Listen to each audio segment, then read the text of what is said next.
Today on the Hire Me podcast, I have with me Chris White, who is a SHRM certified professional. Let's jump right in to learn how Chris could be your next great hire and professional connection. Welcome, Chris. Welcome to the Hire Me podcast. It's a pleasure to be here. Thank you so much for this opportunity. Yeah, absolutely. So let's dive right into you. Who are you? Yeah, I mean, real shortly, I was born here in New York City. I grew up in South Florida, and now I came back to live in New York City, child of Jamaican immigrants. So watching kind of their struggle while I was growing up, trying to make a way in this country, um, really showed me how much value there is in hard work, but also how much value there is in education to hopefully elevate you to wherever you want to go. And for me, I followed my passion earlier on. I was a chef. I'm still a chef. Um, for the past 16 years, I've been a professional chef. I went to a school called Johnson and Wales for culinary arts, and I lived a life of a professional chef. And then I became more aware of the totality of the industry and many of the inequalities that are present in the industry. And with this knowledge, I felt that I was best positioned to advocate for people like me in situations like me. And I decided to switch, to transfer my knowledge and transfer my purpose into hopefully advocating for people within organizations who need somebody to advocate for them. And I really feel that as I move from one career to another, I really feel that is my purpose.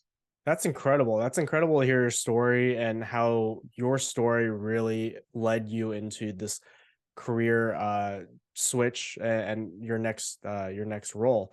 So what type of role are you looking for? So kind of my first entry into something other than cooking was working in DEI. I worked for DEI Council for a large hospitality group here in New York City.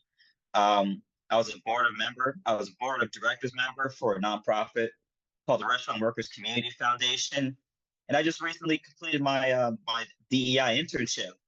So really, the roles I'm looking for is kind of entry to mid-level DEI work, but I'm also a certified human resource professional. So entry-level human resource work as well. But really, any role where I can serve as a bridge between employees that need someone to advocate for them or need resources, and someone that really just views them more as people and less as an item on a sheet. And I think that's really kind of what I want to bring to the table. A fellow people first leader. I love it. Yeah. Absolutely love it. So you talked a little bit about your purpose. So tell us more about what you love about your work. The number one thing that drives me is when I think about all the times I was cooking kind of in the trenches with all the people who work really, really hard, but don't necessarily have a direct pathway to, upward mobility, I would say. Being able to be from that and to understand them and understand that they have families, that they want to move up, that they want to continue to elevate as well. To be from that environment and to be able to walk into boardrooms, to walk into an office, to have impact and policy making, decision making, and really bring their perspective into conversations where their perspective may necessarily not be represented. That's where my purpose lies, and I really feel that's what my path is now, is to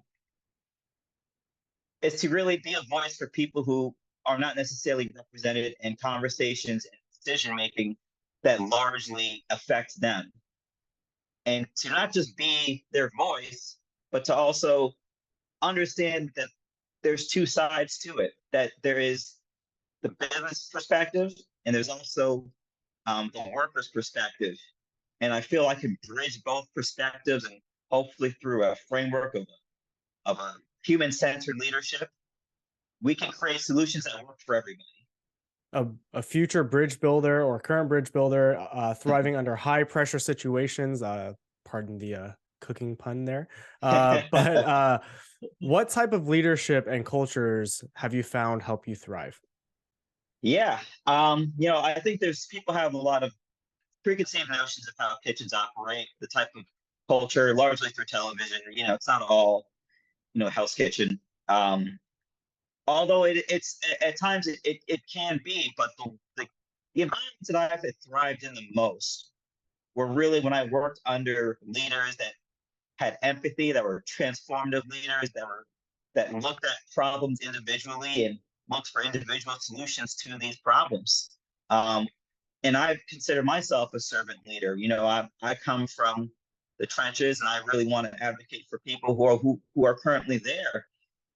So for me, I any type of leadership, any type of environment that centers the human experience, that centers people who work very hard and are trying to support their families, support themselves, trying to elevate themselves and elevate the people around them. I feel those are the best environments, not just for me, but for people in general.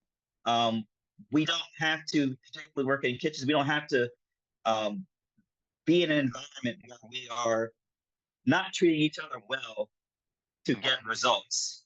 We can get results. We can work in a way that is rigorous in its approach. We can also treat each other very well, and also have um, achieve things that collectively are only really possible if we're all on board. I think at times we consolidate so much power upwards, and we don't realize that decision making is really a collaborative process. In any environment that empowers people to utilize their entire skill set is really an environment that I would want to facilitate in, an environment that I feel I would want to grow in. I love that, talking about inclusive problem solving, really focusing on how you can find and deliver on results that are people centered is a great way to approach things. So, looking at problems themselves, what problems can you solve for companies? I think the main issue that many organizations have is the disconnect between policies being made and the intended impact of the policies. I think understanding the problems almost from a 360 perspective. I've been a private chef. I've had my own business. I've been a manager. I've had almost every job you could have, working in a kitchen from the bottom up. That's how my career came to be. Um, I think when it comes to solving problems, oof, it's almost like a little bit of an emotional answer, because for me, working in a kitchen, there's only one way. It's like there's one way, and it's the highway. And I worked in one kitchen in 2019 before the pandemic. It was a woman-run kitchen primarily, and the approach was totally different. There wasn't any screaming, there wasn't any yelling, there wasn't any parading.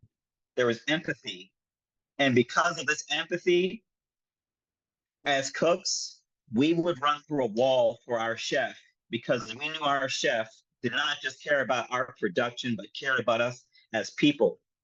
And I think when you invest in people first, problem solving becomes incredibly easy, because lines of communication are always open. And when lines of communication are open, people feel they can bring their whole selves to work. And when you can bring your whole self to work, then you can become very creative about problem solving and utilizing the totality of the resources around you to solve problems. So empathy, it's the only way, I believe. It's a great way and great skill set for you to have and to bring into any organization. So I love hearing that, especially you being a people first leader. It's something that I love personally as well and very much believe in. So as we wrap up here, share with those who are watching or listening what matters to you most. I think the main thing that matters to me is people. And it may seem like a simple answer, but oftentimes, I live in New York City. I see people on their carts serving food on the sidewalk. I see people, cleaning the sidewalk. I see people taking out the trash. I used to wake up 4 o'clock in the morning every day to go to work and then after work, I would go home and go to school so I could finish my degree. People have aspirations, people have dreams, and as leaders, it's our job to tap into people's aspirations and dreams and understand how within their current role, how they can elevate and realize these dreams. This is really the responsibility of leaders, is to take people, understand who they are presently, understand where they want to be, and create a bridge for them to get there, create a blueprint for them to accomplish what they want to accomplish. Now, hard work, that is something that is individually within our control. That's something that only we can determine how much of it we want to give. But the infrastructure is what leadership is about.